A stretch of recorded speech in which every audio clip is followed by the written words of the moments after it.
Welcome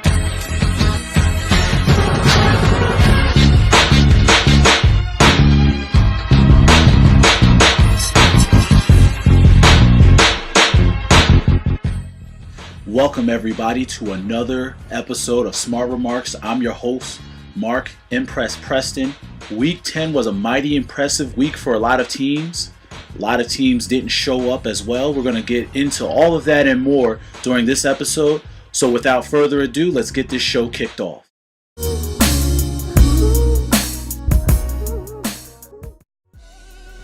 Okay, now what we're going to look at, Mark Men's segment of the show. Pretty much, there are so many rules to protect offensive players, particularly the quarterbacks in the NFL.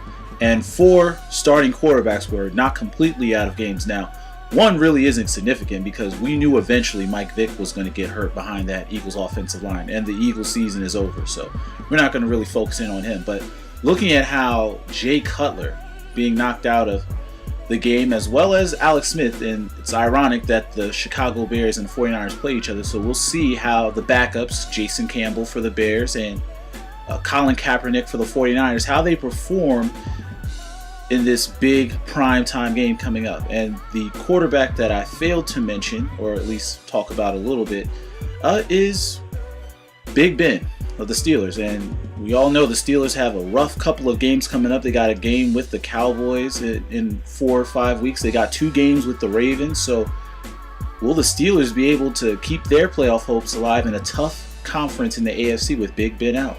We'll see. Okay, looking at our funky bunch for the NFC, a lot of major shifts in the rankings this week. We're going to start at number 5, Pete Carroll and his Seattle Seahawks, Russell Wilson, Marshawn Lynch being a beast running the football, and they're still playing tough defense up in Seattle. I really like this team a lot. We'll see as the weather gets tougher how Seattle fares with that run game and aggressive defense heading in towards crunch time going into the playoffs.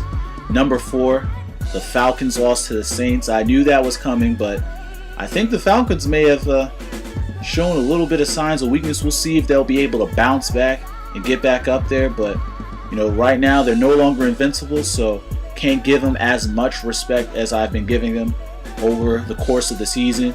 At number 3, the only reason why the 49ers are here is because, we'll get into this later, but they tied the Rams.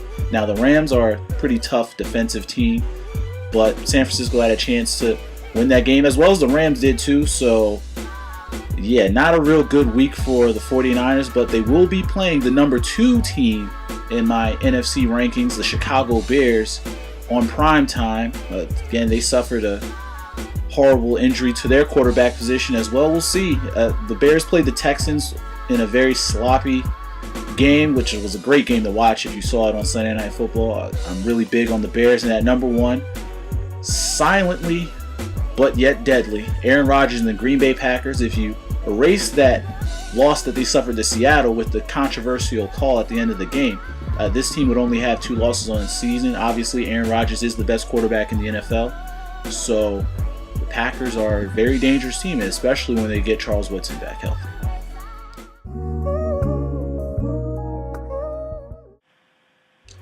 Okay, now taking a look at the AFC side of things, not much has changed in the AFC over the past week.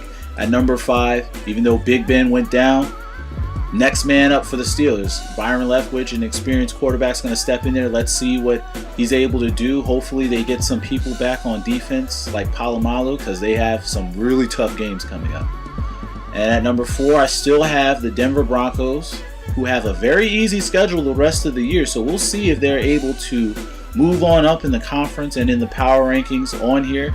Peyton Manning starting to get things together. Von Miller playing excellent defense along with Elvis Dumervil as well. And at number 3, you still got to give the Patriots their respect. They've been the class of the AFC for as long as Bill Belichick and Tom Brady have been paired as a coach and a quarterback. They're always very dangerous, even though they got a narrow victory versus the Buffalo Bills. Number 2, still have the Ravens. Anytime as a football team, a professional football team, you put up 55 points. I mean, this isn't college. This is the professionals. They put up 55 points on Oakland. Have to respect the way Joe Flacco played.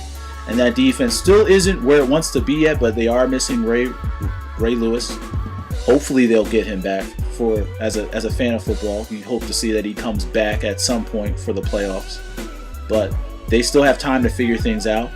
And at number 1, the Houston Texans. They went on the road, beat Chicago in a very tough environment on national TV, running the football. That defense played lights out, forcing all sorts of turnovers. We'll see how they continue to play the rest of the year.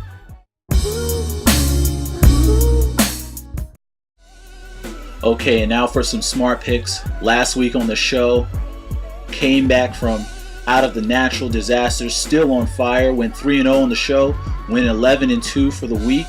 And we have 3 games that are going to be in front of the entire nation for the most part, that are really prime time important football games. Starting with one of the late games on Sunday, you have Andrew Luck and the Indianapolis Colts. They're going on the road to play Tom Brady and the New England Patriots. Now, the Colts as a team had 2 wins last year.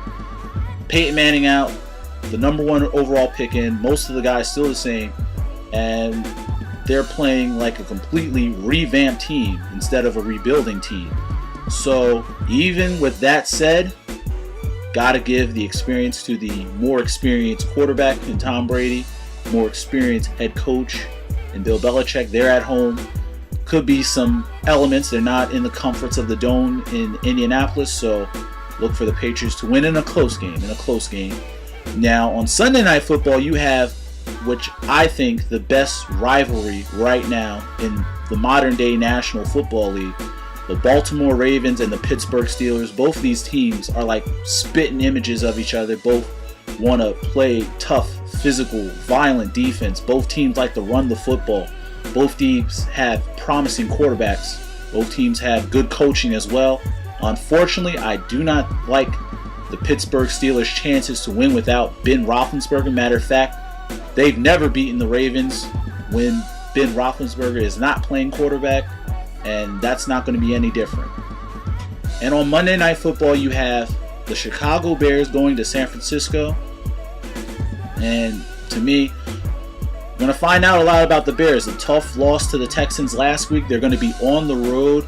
I think the 49ers are going to try and run the football, take care of the football, and not turn it over to that Bears defense, which is very prolific in scoring. I think the 49ers special teams is going to make a big difference. I think Andy Lee, the punter, and I said yes, punting is going to be a key issue to make sure that Devin Hester doesn't go off. I think Akers kicks a couple of clutch field goals, and the 49ers win a close, tight, entertaining defensive football game.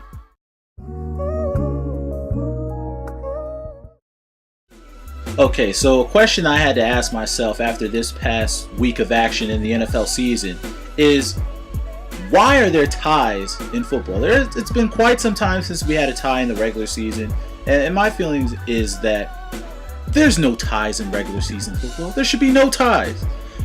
You work hard all week for those that attend the game, pay good money to see a hard-fought football game.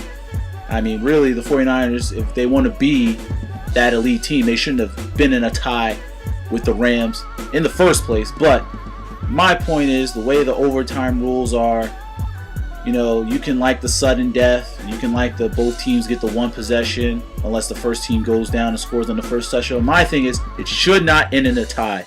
It's not right. It's not okay. This is football, FOOTBALL, not foot, FUT, soccer. It's not that. There should be no ties. Hopefully the competition committee, when this season's over, looks at that, because, again, I don't want to see a tie. Someone's got to win. Someone's got to lose. Bottom line. Doesn't happen in the playoffs. And as short as compact the NFL season is, every week, every game is like a miniature playoff game. I want to thank everyone for tuning in to this episode of Smart Remarks. We have a lot of big-time games to look forward to during Week 11. I know Thursday is not the greatest. You have the Dolphins going to Buffalo, but hey, those teams got to play too. They matter to somebody if you live in Miami or Buffalo. But anyway, we're going to take a knee here. See you next week.